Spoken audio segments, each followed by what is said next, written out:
मित्रांनो, महाराष्ट्र शासनाने CSC 2.0 अंतर्गत आपले सरकार सेवा केंद्र सुरू करण्याच्या नियमांमध्ये आता मोठे बदल केले असून यासाठी एक शुद्धीपत्रक जारी करण्यात आले आहे। आता आपले सरकार सेवा केंद्र चालक यांची निवड ही केवळ आता पात्रतेवर नाही तर 100 गुणांच्या पारदर्शक गुणांकन पद्धतीने केली जाणार आहे। या नवीन शुद्धीपत्रकामध्ये गुणांचे निकष काय लावले आहेत, अर्ज करण्यासाठी पात्र कोण असणार आहे, आपले सरकार केंद्रासाठी नवीन आवश्यक सुविधा काय लागणार आहेत आणि याची निवड प्रक्रिया ही कशी असणार आहे, याबाबत आपण संपूर्ण माहिती या व्हिडिओमध्ये स्टेप बाय स्टेप पाहणार आहोत। तरी व्हिडिओ अत्यंत महत्त्वाचा असून व्हिडिओ शेवटपर्यंत नक्की पहा। चॅनलवरती पहिल्यांदाच आला असाल तर चॅनलला सबस्क्राइब करून नक्की ठेवा, जेणेकरून असेच महत्त्वपूर्ण व्हिडिओ मी तुमच्यासाठी घेऊन येऊ। आता या ठिकाणी आल्यानंतर इथे पहा, आता आपण हा जार पाहूया नक्की काय हे शुद्धीपत्रक नक्की काय आहे।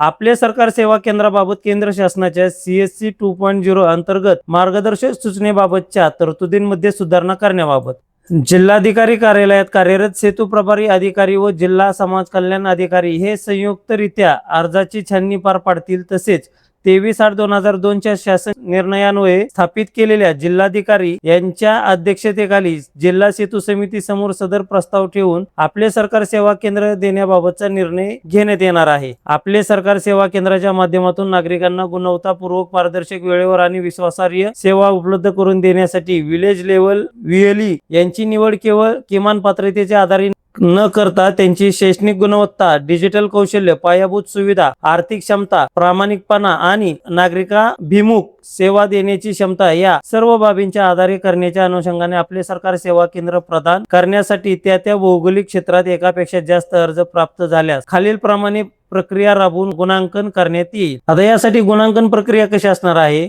इथे पहा, एकूण 100 गुण लागणार आहेत। शैक्षणिक पात्रतेसाठी तुम्हाला 10 गुण दिले आहेत। किमान उच्च माध्यमिक शाळा परीक्षा म्हणजेच 12वी उत्तीर्ण, पदवी, पदविका किंवा व्यावसायिक क्षेत्रात व्यावसायिक पात्रतेस अतिरिक्त गुण, किमान शैक्षणिक अर्हता असल्यास 5 गुण, पदवी असल्यास 2 अतिरिक्त गुण, पदव्युत्तर असल्यास 5 अतिरिक्त गुण असणार आहेत। दुसरा आहे संगणक व डिजिटल साक्षरता, यासाठी तुम्हाला 15 गुण असणार आहेत। MSCIT किंवा कक्ष प्रमाणपत्र, संगणक हाताळणी, ऑनलाईन अर्ज प्रक्रिया, सायबर सुरक्षा यांचे ज्ञान असले पाहिजे। तिसरा आहे पायाभूत सुविधा, यासाठी तुम्हाला 15 गुण असणार आहेत। स्वतंत्र कार्यालय, संगणक, प्रिंटर, स्कॅनर, बायोमेट्रिक उपकरण, इंटरनेट, वीज, बॅकअप, CCTV, दिव्यांग व ज्येष्ठ नागरिकांसाठी सुलभ प्रवेश, अशा या सुविधा असाव्या लागणार आहेत। आता चौथा आहे आर्थिक क्षमता, यासाठी तुम्हाला 10 गुण आहेत। आवश्यक गुंतवणूक करण्याची व किमान 6 ते 12 महिने व्यवसाय चालवण्याची आर्थिक क्षमता असणे गरजेचे आहे। ग्राहक सेवा व संवाद कौशल्य मुलाखतीद्वारे, यासाठी तुम्हाला 20 गुण असणार आहेत। संवाद कौशल्य, तक्रार निवारण क्षमता, प्रामाणिकपणा व नागरिकाभिमुख दृष्टिकोन असला पाहिजे। पुढचा आहे अनुभव, यासाठी तुम्हाला 10 गुण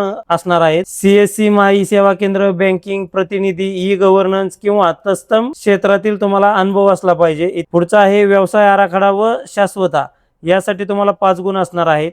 सेवा विस्तार, जनजागृती, आर्थिक व्यवहार्यता आणि व्यवसाय नियोजन असले पाहिजे। सामाजिक समावेशकता, यासाठी तुम्हाला 5 गुण असणार आहेत। महाराष्ट्र शासनाच्या धोरणानुसार दिव्यांग, माजी सैनिक, महिला, स्वयंसहायता गट सदस्य किंवा स्थानिक उद्योजकांना प्राधान्य देण्यात येणार आहे। शेवटचा आहे, यासाठी तुम्हाला चारित्र्य पडताळणी म्हणजेच कॅरेक्टर सर्टिफिकेट पण लागणार आहे, यासाठी तुम्हाला 10 गुण असणार आहेत। पोलीस पडताळणी, फसवणूक, आर्थिक व्यवहार किंवा शासकीय काळ्या यादीत नाव नसले पाहिजे। आता हे सर्व मिळून तुम्हाला एकूण 100 गुण असणार आहेत। आता यासाठी किमान पात्रता काय लागणार आहे, किमान वय 18 वर्ष पूर्ण असले पाहिजे। किमान उच्च माध्यमिक शाळा परीक्षा म्हणजेच कमीत कमी SSC 12वी तरी उत्तीर्ण असावा। संगणकाचे मूलभूत ज्ञान आवश्यक पाहिजे। MSCIT किंवा समकक्ष प्रमाणपत्रास प्राधान्य देण्यात येणार आहे। संबंधित ग्रामपंचायत, नगरपालिका, महानगरपालिका क्षेत्राच्या स्थानिक रहिवासी असावा। आधार क्रमांक, पॅन कार्ड, बँक खाते व आवश्यक ओळखपत्र उपलब्ध असावेत। नैतिक अद्यपतन, आर्थिक फसवणूक किंवा सायबर गुन्ह्याबाबत दोषी ठरलेला नसावा।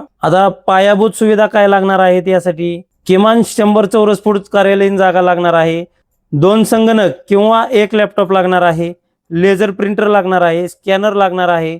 बायोमेट्रिक उपकरण लागणार आहे। वेबकॅम पाहिजे। UPS अथवा पर्यायी वीज बॅकअप पाहिजे तुमच्याकडे। ब्रॉडबँड इंटरनेट, ग्रामीणसाठी 10 Mbps आणि नागरिकसाठी 20 Mbps स्पीड पाहिजे। CCTV ची व्यवस्था असणे आवश्यक आहे। नागरिकांसाठी प्रतीक्षा कक्ष असणे आवश्यक आहे।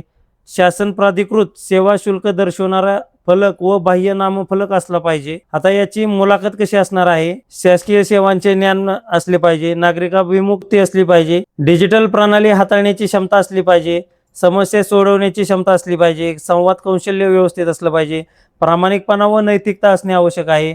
माहिती गोपनीयता व डेटा सुरक्षा याबाबत जागरूकता असणे पाहिजे. करार नूतनीकरणाबाबत पुढे विचार केला जाणार आहे. केलेल्या बाह्य व्यवहारांची संख्या, नागरिक समाधान निर्देशांक, सेवा देण्यास लागणारा सरासरी कालावधी, प्राप्त तक्रारींची संख्या व त्याचे निराकरण, लेखापरीक्षणातील अनुपालन, प्रणालीची कार्यक्षमता, सिस्टीम अपडेटिंग, आर्थिक शिस्त, शासनाच्या विविध मोहिमांमध्ये सहभाग. आता या सर्व निर्देशांमध्ये जर तुम्ही येत असाल तर तुम्हाला पुढे नूतनीकरणासाठी ग्राह्य धरलं जाणार आहे. म्हणजे तुम्हाला नूतनीकरण वाढवून देण्यासाठी विचार केला जाणार आहे. आता याच्यामध्ये अपात्रता निकष काय आहेत? खालील परिस्थितीत अर्जदारास अपात्र ठरवण्यात यावे. आता यापैकी खोटी किंवा बनावट कागदपत्र जर तुम्ही सादर केली तर तुम्हाला अपात्र करण्यात येणार आहे. कोणत्याही शासकीय योजनेतून काळी यादीत समाविष्ट असेल तरी तुम्ही अपात्र असणार आहे. आर्थिक फसवणूक किंवा सायबर गुन्ह्यांची प्रलंबित गंभीर प्रकरणे जर तुमच्यावरती असतील तरी तुम्ही यासाठी अपात्र ठरणार आहे. निवड प्रक्रिया कशी असणार आहे? अर्जाची प्राथमिक छाननी व पडताळणी, गुणांकनांच्या आधारे कागदपत्राचे परीक्षण केले जाणार आहे. प्रस्तावित कार्यालयाची प्रत्यक्ष पाहणी केली जाणार आहे.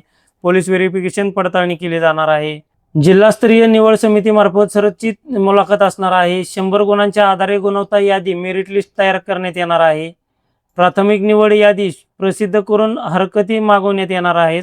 अंतिम निवड व नियुक्ती आदेश देणे, अनिवार्य प्रशिक्षण व 6 महिन्यांच्या परिवीक्षाधीन कालावधी असणार आहे.